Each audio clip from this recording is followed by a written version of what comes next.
Assalamualaikum warahmatullahi wabarakatuh. Hai semuanya, perkenalkan nama saya Muhammad Arif Julfi, mahasiswa Ilmu Ekonomi Syariah semester 6. Dan di sini saya kembali lagi dan saya kali ini akan menjelaskan terkait Factor Error Correction Model atau biasa disingkat dengan VECM. Dan saya akan mendemonstrasikannya melalui software RStudio. Jadi VCM adalah metode ekonometrika untuk menganalisis hubungan jangka pendek dan jangka panjang antar variabel non-stasioner yang terkointegrasi. Nah, VCM adalah perluasan dari faktor autoregressive atau VAR yang dirancang untuk data time series non-stasioner tetapi memiliki hubungan kointegrasi bergerak bersama dalam jangka panjang. Model ini memasukkan error correction term untuk mengoreksi deviasi jangka pendek menuju keseimbangan jangka panjang. Nah, dikenalkan oleh Robert Angel dan Cliff Granger melalui teori kointegrasi dan sudah banyak peneliti ekonomi, analisis kebijakan, dan praktisi keuangan yang menggunakannya untuk memodelkan hubungan dinamis antar variabel makroekonomi seperti inflasi, suku bunga, atau harga komoditas. Nah, digunakan VCM ini ketika data tidak stasioner pada level, tetapi stasioner pada first difference tentunya. Terdapat hubungan kointegrasi eh, integrasi bersama antar variabel dan ingin menganalisis mekanisme penyesuaian dari ketidakseimbangan jangka pendek ke keseimbangan jangka panjang. Nah, kenapa sih kita harus menggunakan VCM? Karena menghindari spurious, spurious regression yang muncul jika menggunakan VAR pada data non-stasioner tanpa kointegrasi memungkinkan analisis simultan hubungan jangka pendek dan jangka panjang, serta memberikan interpretasi ekonomi melalui koefisien ECT yang menunjukkan kecepatan penyesuaian menuju keseimbangan. Nah, aplikasi VCM ini mencakup itu ekonomi makro, hubungan inflasi, suku bunga, pertumbuhan ekonomi, investasi. Bisa juga menganalisis harga minyak dan pertumbuhan ekonomi. Nah, bisa juga terkait perdagangan internasional serta studi studi kasus lokal tentunya. Dan bagaimana cara kita mengimplementasikan? Saya akan mendemonstrasikannya melalui RStudio dan saya sebentar lagi akan share screen Em, terkait ah, aplikasi software RStudio ini. Nah, mungkin di layar teman-teman sudah terlihat. Nah, di sini saya sudah memasukkan kode ataupun apa ya ini bisa kayak skripnya lah gitu. Skripnya untuk memudahkan kita uh, memudahkan saya dalam mendemonstrasikannya. Nah, jadi di sini pertama hal yang pertama adalah kita harus mengimport data kita terlebih dahulu. Nah, bisa dari import dataset atau dari file, import dataset sama aja. Nah, ini from Excel. Nah, setelah itu kita ke browser dan teman-teman bisa nyari data teman-teman tuh di mana. Saya ada di download dan saya beri nama data VCM. Nah, tunggu sebentar hingga muncul seperti ini. Nah, setelah itu saya akan mengganti kembali file saya. Saya akan hanya memberi nama data. Oke, oke udah masuk. Setelah itu kita akan men-set data ke data time series teman-teman karena data yang sebelumnya itu belum kebaca gitu di software R Studio. Nah, caranya tuh gimana? Caranya tuh pakai TS data. Ini rumusnya udah seperti ini. Start saya tuh dari 2016 ya, karena data saya dari 2016 sampai 2020. Datanya bulanan. Frekuensinya 12 karena ya tadi bulanan ya, 1 tahun ada 12 bulan. Dan ini kita blok dan kita run saja. Oke, di sini udah kebaca ya teman-teman. Ini data yang saya punya. Seperti ini ada data saya mengambil ekspor dan impor ya teman-teman. Nah, dari Januari 2016 selanjutnya kita mau ngeliat plot dari datanya atau visual datanya nih untuk melihat gitu frekuensi naik turunnya biar lebih jelas gitu. Kita mau visualisasi. Nah, seperti ini ya untuk yang ekspor tuh ada yang di atas dan impor ini gambar yang di bawah ya teman-teman. Bisa kita lihat cukup berfluktuasi nih naik turunnya mau dari ekspor ataupun impor ya teman-teman. Selanjutnya kita mau yang nggak boleh dilewatkan adalah uji stasionaritas nih seperti yang udah aku bilang sebelumnya. Kalau misalnya ini diverse different ya teman-teman. Jadi kita mau ngecek nih apakah data yang aku punya ini di stasioner di level apa first different ya teman-teman. Bisa oke. Oh, pertama kita mengaktifkan package Libre Atsa ya teman-teman. Bisa dari package ini. Nanti kalau nggak belum punya di install dulu dan di checklist atau juga bisa setelah diinstal teman-teman mengaktifkannya ketik library buka kurung Atsa tutup kurung. Blok dan run. Oke, udah aktif teman-teman. Selanjutnya kita mau ngeliat nih ADF testnya ya teman-teman. Kita blok dan kita run. Oke, bisa kita lihat di sini bahwasannya data untuk yang ekspor itu dia gak stasioner di level ya teman-teman. Maka kita harus ngecek di first different-nya. Nah, kita blok dan kita run. Oke, bisa kita lihat bahwasannya data yang saya punya itu ada udah stasioner, tapi stasionernya di first different. Nah, selanjutnya itu kita mau ngecek ya variabel satu lagi, variabel impor ya teman-teman. Kita blok dan kita run. Nah, bisa kita lihat bahwasannya sama kayak yang ekspor itu dia nggak stasioner di level ya teman-teman. Maka kita mau ngecek di first difference. Nah, oke, alhamdulillah wa syukurillah. Data yang kita punya itu sudah stasioner tapi di first difference selanjutnya, teman-teman. Nah, selanjutnya ini apa? Selanjutnya adalah kita menentukan lag optimum ini, teman-teman. Nah, ini adalah satu hal yang nggak penting, satu hal yang penting karena kita mau mencari nih sampai di lag keberapa sih si data kita nih optimum. Nah, tapi sebelum itu sama kayak tadi, kita harus mengaktifkan beberapa package, yaitu kita package Urcha dan Vars. Nah, bisa dari package ke install kalau belum punya. Habis itu tinggal dicari aja di sini, habis itu di checklist. Tapi kalau misalnya teman-teman capek, teman-teman bisa ketik library Urca gitu. Nah, kita blok dan kita run aja keduanya.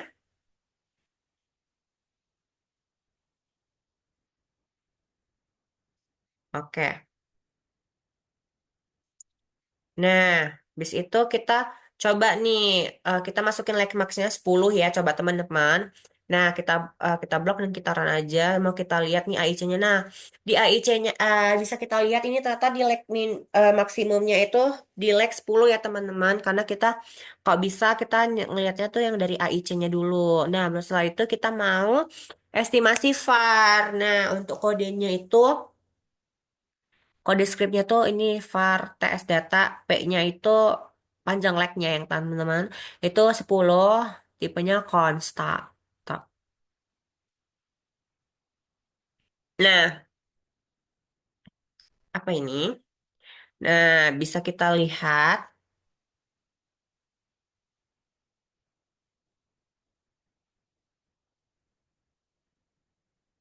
Nah, tunggu ya teman-teman.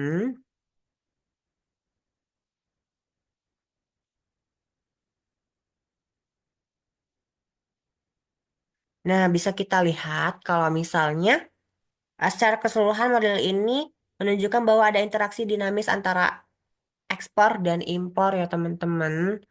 Ini ini ada em, untuk rumus yang ekspor, persamaan ekspor, di sini juga ada persamaan impor. Nah, hingga ke leg ke-10, namun analisis lebih lanjut seperti uji Granger causality atau impulse response atau ERF diperlukan untuk interpretasi hubungan kasualnya. Kasual ya, seperti itu ya teman-teman. Maka kita next ke cek kestabilan data. Cek tak cek kestabilannya ya teman-teman. Ini kita blok dan kita run aja. Oke.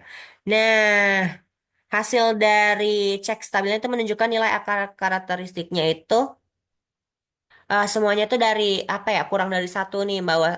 Nah, jadi bisa kita bilang kalau misalnya data yang kita punya itu em, ini ya teman-teman memenuhi syarat kestabilan nih karena kurang dari satu semua nih. Selanjutnya kita mau ngelihat uji kointegrasi nih ya teman-teman. Nah, Kita blok dan kita run aja. Oke. Oke, nah di sini untuk yang R0-nya itu, kita mau ngeliat nih yang R0-nya.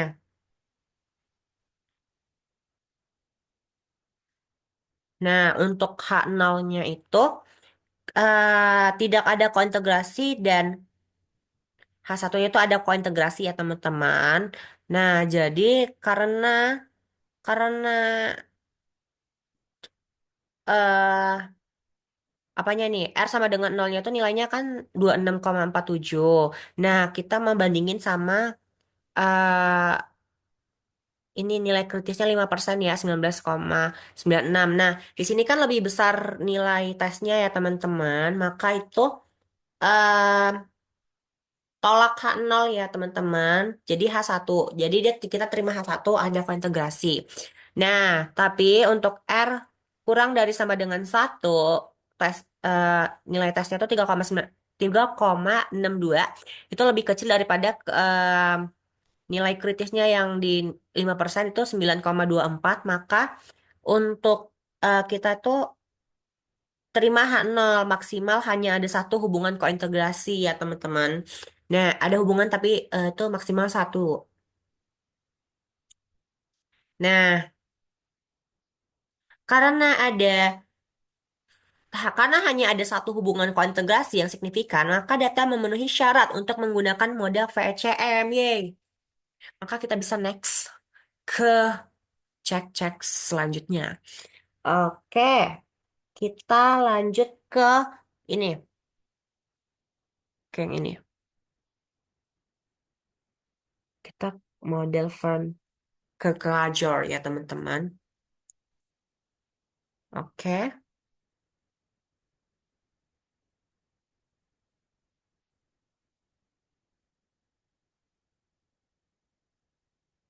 oke. Nah, untuk nilai RM-nya tuh 12 sama betanya tuh 3. Nah, model VCM hasil dibentuk berdasarkan hasil kontegrasi dan siap dianalisis lebih lanjut nih seperti signifikan error correction term-nya itu. Nah, lah kita lanjut ke summary modelnya Verge ini. Kita blok dan kita run aja. Nah, di sini. Nah, untuk yang atas ini yang persamaan. Hmm, Ya, untuk yang persamaan ekspornya itu, kita lihat nih ECT-nya tuh di minus 0,36531. Nah, ini signifikan ya, karena dia tuh P-nya tuh, P-value-nya tuh di 0,064. Nah, ini maksudnya adalah ketidakseimbangan jangka panjang ECT menguras sekitar 36,5% keseimbangan dalam perubahan ekspor pada setiap periode. Nah, habis itu kita lihat nih R square-nya juga ya 0,71, em, F statistiknya juga 3,99, P-value-nya 0,002. Itu menunjukkan model secara keseluruhan signifikan ya teman-teman. Nah, selanjutnya itu untuk yang persamaan impornya tuh kita lihat ECT-nya di segini ya. Tapi dia tuh nggak signifikan gitu loh teman-teman. Nah, eh, dia nggak memiliki keseimbangan jangka panjang. Nah, ketidakseimbangan jangka panjang tidak memiliki pengaruh signifikan pada perubahan impor dalam jangka pendek ya. Itu secara interpretasinya. Nah, untuk kesimpulannya apa itu? Itu adalah, bentar.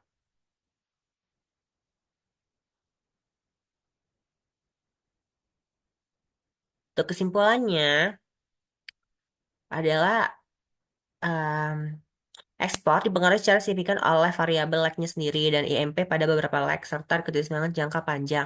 Sedangkan impor lebih dipengaruhi oleh lag impor sendiri tetapi ketimpangan jangka panjang tidak menunjukkan pengaruh signifikan ya.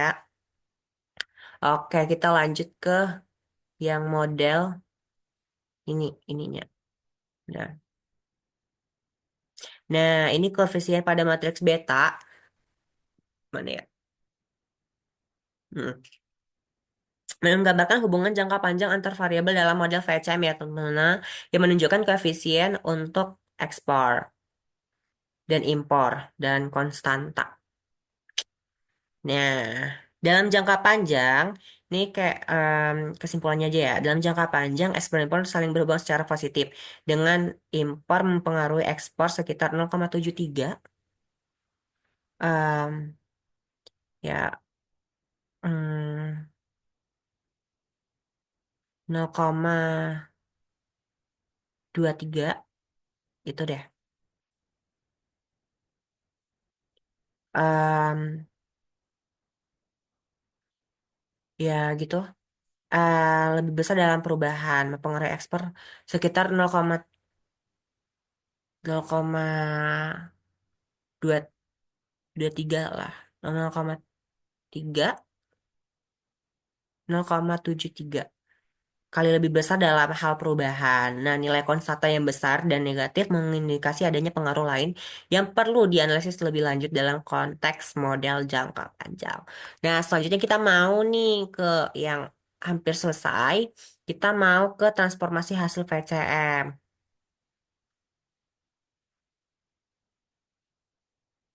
Kita blok dan kita run dulu. Ih, ih, kok kayak gini ya. Oke, oke. Nah, kita akan menganalisis IF-nya ya, teman-teman. Kita blok dulu yang ininya, IRF-nya ya. Baru bisa teman-teman beri nama IR. Ih. Nah, ini kan kalau kita lihat ini ya teman-teman, ini mata teman-teman riuh gitu kayak sepet gitu ya bacanya ya. Nah, teman-teman bisa ngeliat dari plotnya aja ya teman-teman.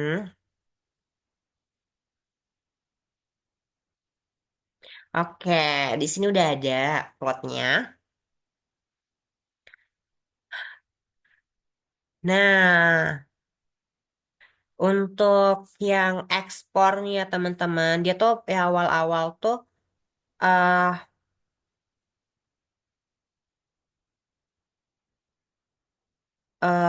teman-teman ini dia tuh awalnya ada shock kayak naik tapi shock turun di situ lama-lama dia mulai em, seimbang lagi ya. Nah, iya kayak gitu. Nah, selanjutnya kalau yang impor dia tuh juga sama shock hampir sama dia shock turun turun turun naik turun menuju ke keseimbangan. Nah, dia tuh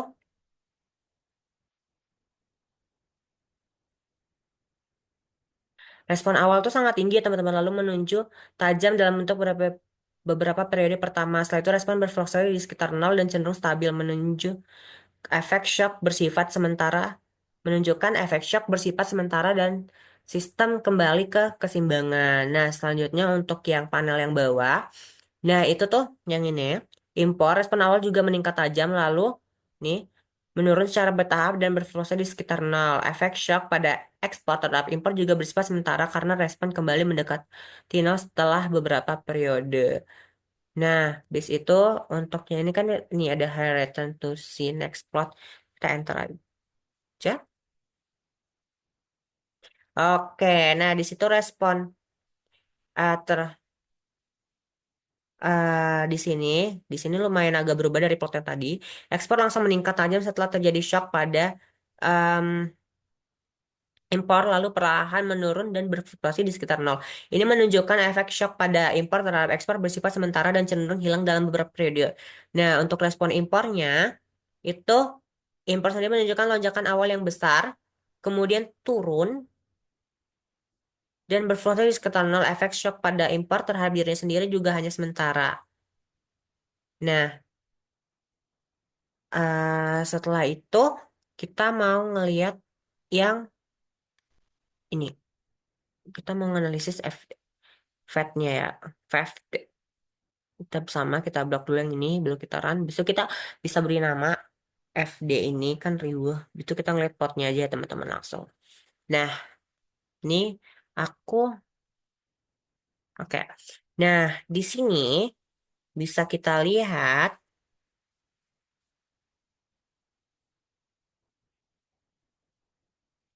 Nah, pada awal periode Horizon, eh, pada ininya, ekspor memiliki kontribusi ini ya. Ini kan FED for ekspor. Nah, pada awal periode itu fluktuasi ekspor itu 100% dipengaruhi oleh dirinya sendiri. Nah, namun seiring waktu variabel impor mulai meningkat ya teman-teman. Ini. Nah, namun hingga akhir periode ekspor tetap lebih dominan dibanding impor. Nih. Dan untuk FEFD untuk impor, di awal fluktuasi impor sebagian besar dipengaruhi oleh dirinya sendiri, namun tidak sebesar ekspor nih. Nah, kontribusi dari ekspor meningkat dan relatif signifikan menunjukkan adanya pengaruh ekspor terhadap impor. Nah, di horizon ke-24, ini kemungkinan ini 24, kontribusi ekspor terhadap impor sekitar ya 57%. Sisanya dari impor itu sendiri ya, teman-teman. Nah, itu jika kita simpulkan adalah ekspor lebih dominan mempengaruhi dirinya sendiri yang atas dan tapi impor lebih dipengaruhi oleh ekspor nih menunjukkan aja hubungan kasual yang lebih kuat dari ekspor ke impor. Kayak gitu aja teman-teman dari aku sekian. eh Terima kasih yang sudah menonton. Lebih dan kurang aku mohon maaf. Wassalamualaikum warahmatullahi wabarakatuh.